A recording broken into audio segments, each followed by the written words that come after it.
At the end of the last episode, I said that if enough people asked me for it, I would do a complete and total evisceration of the esports Olympic dream. You ask, I deliver. Forget the anesthetic, we're just going right in.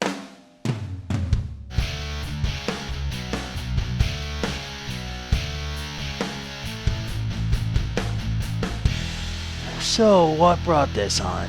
It was this article from BBC News in December 2014. Rob Pardo, he was the Chief Creative Officer at Blizzard Entertainment, and at one point he was the lead designer on World of Warcraft. In this BBC article, he makes the case for esports to be in the Olympics, and I read the short piece, and frankly I wanted to smack him around for his ignorance.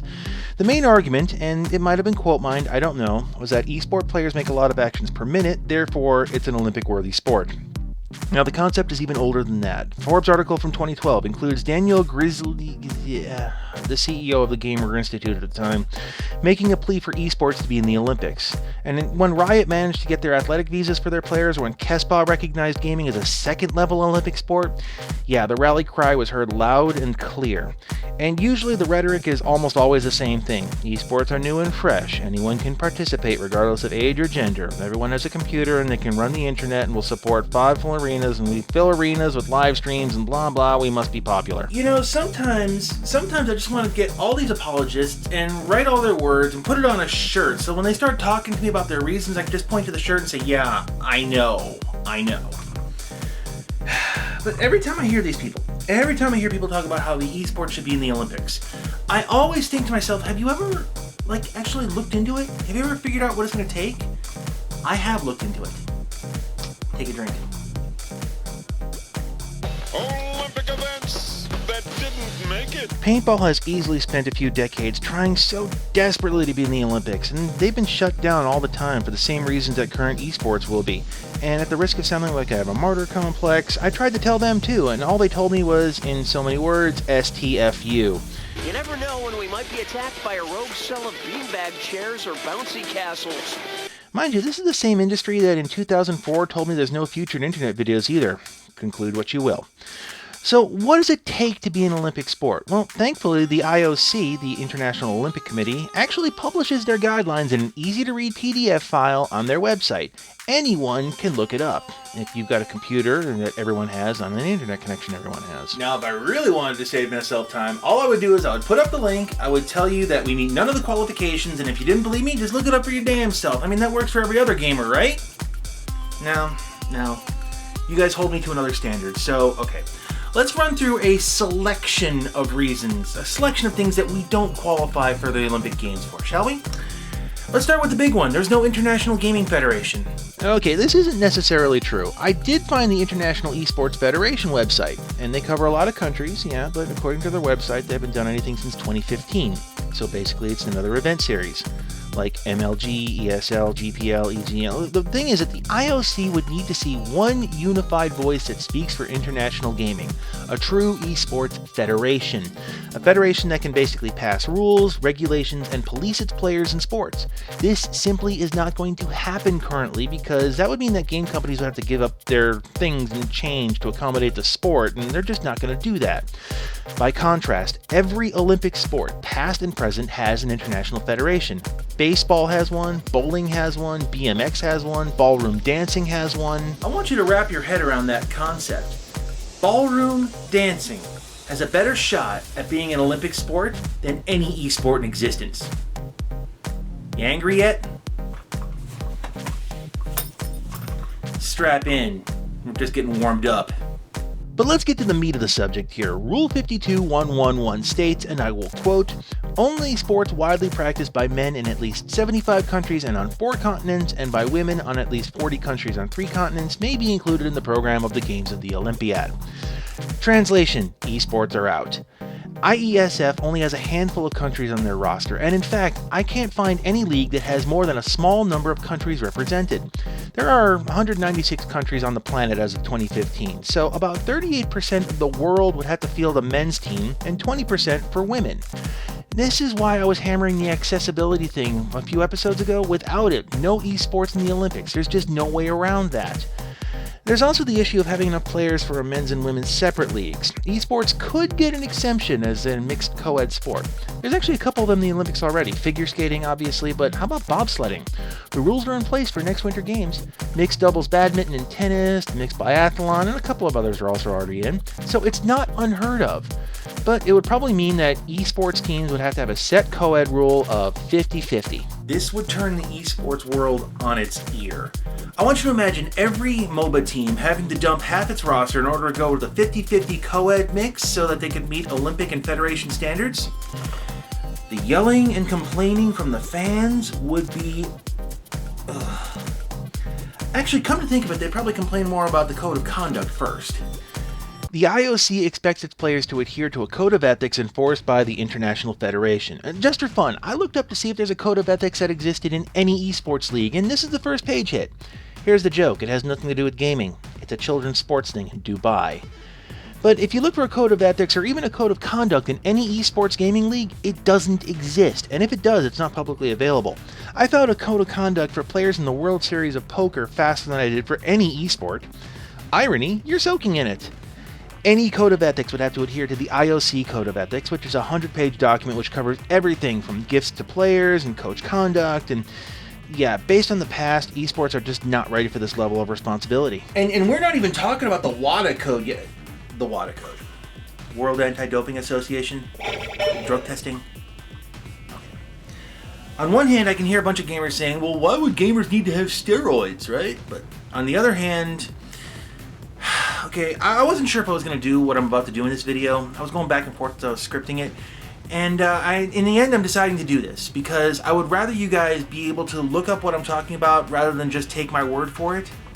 But don't take this as an endorsement. WADA tests for a lot of things that enhance athlete performance. Now, one of these is something called ephedrine or ephedra. It used to be known as trucker speed because it was sold at truck stops unregulated for years. Now, over the counter, it's a drug used by asthmatics to open up their airways, but in a normally healthy person, it's said to increase your concentration and alertness over time. In theory, it means that the last game of the day feels like the first game of the day mentally, and in a 4-hour grinder of a MOBA tournament, that would be a huge benefit. Does it actually work? Well, according to the research, I could find any benefit is a mental one more than a physical one.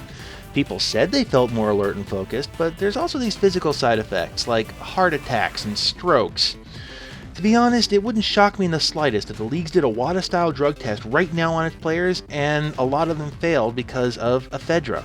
Then again, it would also probably fail the test because they're not aware of what they put in their system in the first place.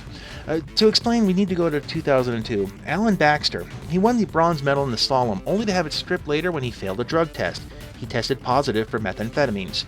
The rest of the story is actually pretty tragic because Baxter suffered from nasal congestion. In the UK, where he was from, he used a Vicks nasal inhaler regularly. When the problem flared up in Salt Lake City, Utah during the Olympics, he bought a similar looking version in America and he used it. In America, the Vicks inhaler uses L-methamphetamine, which the British version doesn't. So what's the big deal? The WADA test doesn't look at the difference between that and its optical isomer, D-methamphetamine, which is commonly known as speed. And the rules are very specific. All forms of methamphetamines are banned. Well, the end result is that his medal was stripped. He was suspended from the International Ski Federation for 3 months, which was the minimum they could give. The IOC was not sympathetic to Baxter because they maintain that ignorance is not a defense. Now, when I bring this up, a lot of people are like, oh, I'll take a piss test. I got nothing to hide. Are you sure? Do you know what you put in your body 24/7, 365? Are you willing to risk your livelihood for it? Okay, let's take a look at some of the other items on the list. Here we go. Rules and procedures to fight against competition fixing. We got a ways to go on that. Transparency and disputes. We got a ways to go with that too. World Championships and Junior World. Okay, we kind of have that somewhat. So is there anything on the list that we absolutely do have? Oh, hey, now we're getting somewhere. Somewhat. Okay, there needs to be a players association too, and there needs to be an organization that speaks on behalf of the players, not only to the sports federation, but also to the IOC. They would have to be independent from game companies, and they'd have to work for players' rights. Yeah, I don't see that happening either. I don't think the powers that be would stand for that kind of thing. So, everything I've talked about up to this point could be fixed. It would take organization and maturity and sacrifice, but it could very easily happen. Stop laughing. But there's a couple things we need to talk about that are not so easy to fix, because these are things that are inherent to video games and gaming in itself. Let's talk about the RNG. One of the evaluation criteria states that the game should have transparency and fairness in the field of play. Now, if you ever played World of Tanks, you know that you fight the RNG almost as much as you fight your opponents. Now, I'm overlooking gold ammo for a second here. I'm just talking about the inherent randomness of the game controlled on server side. Sports, they don't really have that. For example, basketball. When the ball goes in the hoop, there isn't some guy on the sidelines with a random number generator dictating how many points you just earned. The points are pretty much set in stone. In esports, however, the RNG dictates, let's see, if your shell hits or misses, if you can see the opponents through the fog of war, if you penetrate and how much damage you do if you do penetrate.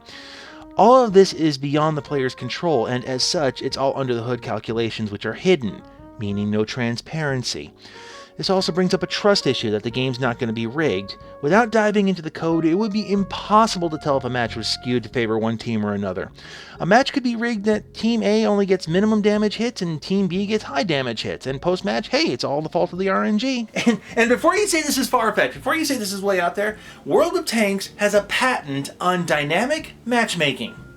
That's another rant entirely. So what's to say they don't have a working system for dynamic RNGs, too? Okay, that's not a fair argument, but it's one that any IOC member would say if they looked at this and said, you have a patent on game fixing? Well, since we are in World of Tanks, let's talk about gold rounds. Any esport with a purchase advantage, yeah, you pretty much can chuck that out the window too. I'm going to put a caveat on this, however, because any given technology sport is all about purchasing the latest technology, but not without controversy. Clap skates, fun example. Or how those polyurethane swimsuits worn in 2008 that demolished every record in the books? Yeah, those got banned. Bobsleds designed by BMW, bumps on sprinters' shirts, elastic tape. Every small technological advantage, it's fair game. The line is actually kind of hazy when you're talking about technology because there's a limit. Windsurfing, great example. Okay, sailboarding. Well, they have a class called RSX, in which all competitors use the same sailboard made to the same specifications. But this isn't the norm. Ask an archer. Regardless, without this transparency, what's to stop a company from favoring one team over another in an Olympic venue? Olympic road cycling, they've always had this problem because riders will keep their out-of-Olympic team allegiances rather than riding for their country. So, what's to stop a country from favoring a player or a team that happens to be sponsored by a company outside the Olympics? Nothing. The same thing is going to keep them honest. Look, unless they're going to actually open up their code so an independent arbiter can check after every game, then we're just going to have to trust these companies that they're going to be playing honestly. And the IOC does not hand over trust just freely, and these people aren't going to open up their code because, well, they need to protect their... Actually, that brings up another point, and that is brand names. You don't just play an esport, you're playing a title. So for example, you're not playing a MOBA, you're playing League of Legends or Smite. You're not playing an FPS, you're playing CSGO or TF2. You're not playing a CCG, you're playing Hearthstone or Magic. You get the idea. If gaming were an Olympic sport, each genre would be considered a discipline. But the problem is that each discipline is steeped in brand names. Let's take something pretty simple, fighting game genres. Name one fighting game not tied into a company. You can't. So, short of making a generic fighting game with no ties to any studio, any Olympic fighting game thing would have to be endorsing a brand name, and the IOC does not do that kind of thing. Hell, you don't even want to know what the skier, Racy Stigler, you don't want to know what she had to do in 2006 just to wear this helmet because it might have been corporate sponsorship. I like her style. Actually, I want to take one step back here. Let's talk a little bit more about the favoritism kind of thing here, because it doesn't all have to be under the hood favoritism. It can be kind of obvious. I've been trying to find a way to put this that doesn't sound like a 100% conspiracy nut job, but I can't. So instead, I'm just going to acknowledge that this sounds a little crazy, but this is not out of the realm of what's already happened in the past. So let's talk about fighting games again. Let's say that it's well known that Country A does really well at cartoony fighting game, and Country B does really well at realistic fighting game. Oh, and the Olympics are going to be taking place in Country B. So the Game Federation says, hey, we're going to be running realistic fighting game at the Olympics. The hometown loves this idea, and they're going to show up in droves, and the rest of the world screams foul, and it would get really ugly really fast. Okay, granted, any sports that have things like terrain variables, you could say the very same thing about those sports, like marathons, for example. But the difference is that a marathon, they have to work with the terrain that's around them. They have to work with what they've got. Esports can build the terrain as they see fit. But there's one other thing here that could just basically shut the door right here, end of discussion. That is that the IOC has basically said that esports are not welcome. Mic drop, walk off. In the 2008 recommendations guide, they lay it out pretty bluntly. It says in no uncertain language that mind sports like bridge, chess, and yes, esports should not be eligible for admission in the Olympic program. I'm not sure how I can make it much more cut and dry than that. Not only is gaming ineligible for every reason that I've mentioned, but the IOC has made it crystal clear they do not want to deal with us. There's also this pesky little detail of the Olympic Games only having so much room and an existing sports need to be dropped so that they can add a new one. And squash, skateboarding, bowling, karate, they've been waiting in the wings for years and they've got plans and they've got everything ready to go. What makes esports think that they're ready to cut the line in front of all the other sports that actually have their acts together? Which leads to one final question. Who wants esports in the Olympics in the first place? The IOC doesn't want us. The players are mostly negative, if not ambivalent towards it. So who's really making this push to put esports on the Olympic platform? It's actually rather telling. Let's go back to the beginning, or at least the beginning of a lot of this. When I watched the Ubisoft video where they did postmortem on Assassin's Creed Unity, I saw something that actually worried me a lot, and that was a complete lack of accountability and transparency. You know, the failure wasn't their fault, it was the fault of the players for not getting their vision and demanding so much. They had this dream, and it was up for the players to catch up to them. With that in mind, who's making the noise to put esports in the Olympics? AAA industry people. People who see dollar signs and not realistic limits. People who are very good at selling a concept well before they have a product, and even then they way oversell the product. They can't keep their games within realistic parameters. Why should they stop there? Why not oversell reality itself? What worries me is that people who are making the noise for esports to be in the Olympics have no idea what it would actually take to get there. At best, they're unrealistic dreamers, and at worst, they're con artists. And based on my interactions with the industry, I'm inclined to believe the latter. More troubling is why. Money. Whoever gets to be on the Olympic stage is slated to make a lot of money in things like cross-promotion, exposure, exclusives, and pretty much everything else. There are reasons that corporations shell out millions of dollars to be the official grease pit of the Olympic Games. They make it back in spades. These devs know this, and frankly, it's almost sickening that they're going to throw their loyal players under the bus to make that sweet Olympic money. Now, I might be jaded, but I've seen this before. An industry leading its players around by the nose with an unrealistic promise, getting its players passionate about the dream and then spending years saying, "We're almost there," while fleecing the players' wallets. So you'll have to understand when I hear gamers talk about having a passion for esports, I wince a little bit because I know what that's code for. In the end, it's all a pipe dream. Nobody wants to do what it really takes to be in the Olympics, but they'll lay on their backs and talk about how cool it's going to be once they get there. Who knows? Esports might actually get their act together. They could clean house, make dozens of significant changes where need to, work hard to achieve the goal of true sports, and through dedication and hard work from the industry and the players, show that they're worth the IOC and get them to change their minds, and someday an esports athlete might wear Olympic gold. Yeah, not likely.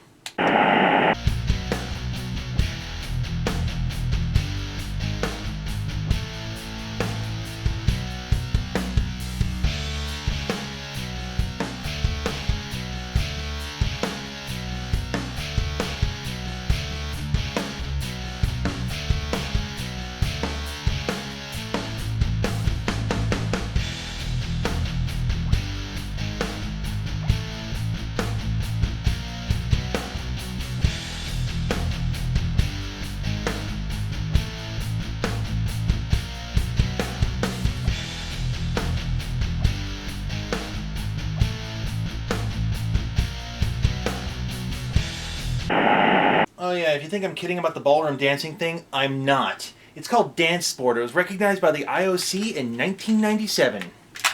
Go look it up.